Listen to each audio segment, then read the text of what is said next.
So now we need to come down and create a watermark height and also a watermark width value.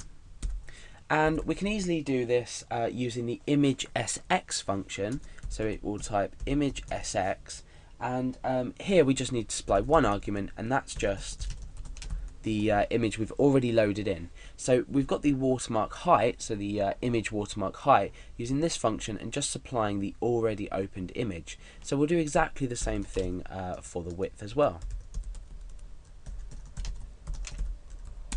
Okay, so now we've successfully loaded in the watermark and the watermark height and width from this watermark that we've already created. We've basically here created a new image file in GD, but from this. So we've almost duplicated the file, if you like. Okay, so the next thing to do is set up our canvas. Now we need to set up our canvas by basically using our image create true color function, and that's going to go inside a variable called image. So the function we need to use is image create true color, and we need to supply this with two values, and that is going to be watermark height. In fact, it's the width first, so we always take in a width first, and watermark height. Now we're going to redefine the same variable, and we're going to say image create from JPEG. So this is the important part. We're creating the image from our source. So remember up here we called our value source, or the value that we're reading in source. So we can just pop in source there. So you can see now why I created this variable. It's a lot easier than keep referencing this long, if you like, get method way of reading in a value.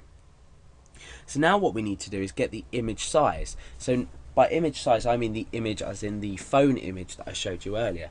This is the size of the source image that we're loading in using this line here. So what we want to do is we want to create a new variable. So we'll name it properly. We'll call it image underscore size, and we're going to be using a function called get image size.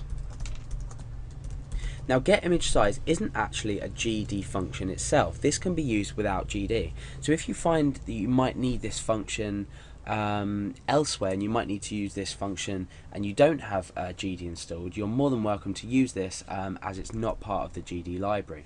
So obviously we're getting the image file from the image size, from the source, like I said earlier. So we just supply it with the argument source, which is the source data we're reading in. Now you'll notice, just to make note, that we're using the image sx function here and here to grab the watermark height and width. However, why are we using this get image function here? The reason, get image size function here, the reason we're using this down here as opposed to the image sx is we haven't loaded in the source. Well, we have, but what we want to do is we want to read the get image size from the source, which is the file that we're supplying with. So we're using this without loading the image in first.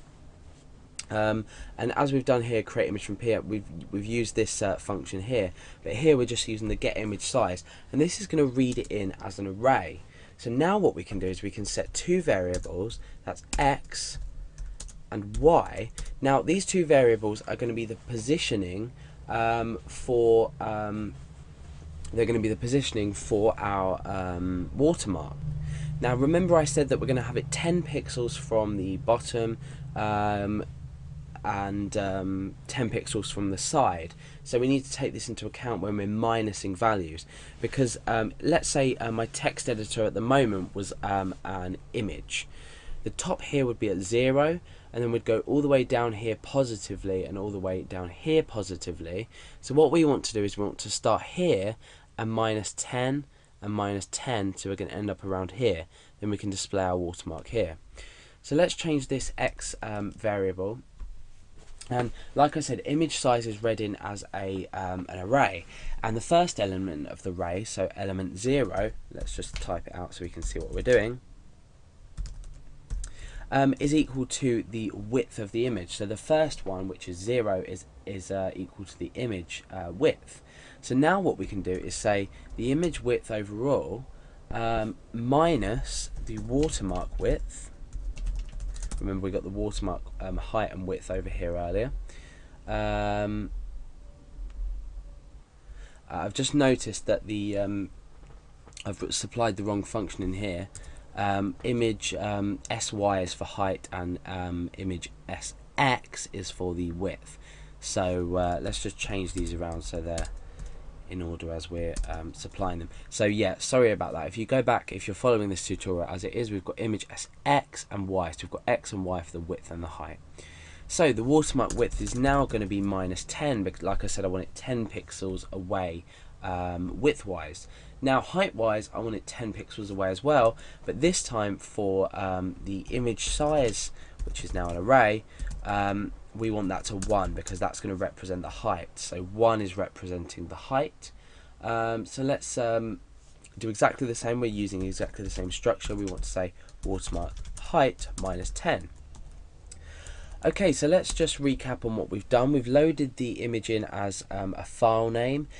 We've created the logo, which is the watermark, evidently. We've created that in from a PNG file, because we're using a PNG file. We've grabbed the width and the height of the watermark, so we can do things with it down here. We've created an image and loaded in our image that we've created from our JPEG. So we've image create from JPEG source, which is the file name that we've loaded in. We've grabbed the image size, and we've created the X and Y position for the watermark, which is 10 pixels away from the edge of the image. Okay, so the next thing to do is to use the image copy merge function. Now this has got lots of parameters that we're going to throw at it, some of which we need to discuss, some of which we probably don't, but I'm going to try and go through all of them. So the image copy merge function looks like this. Now what is this function going to do? This function is responsible for taking one image and basically merging it with another image, and we're going to say we're going to, well, give the parameters to this function of how we want to merge, and by merging we're doing exactly the same thing as applying a watermark onto our image.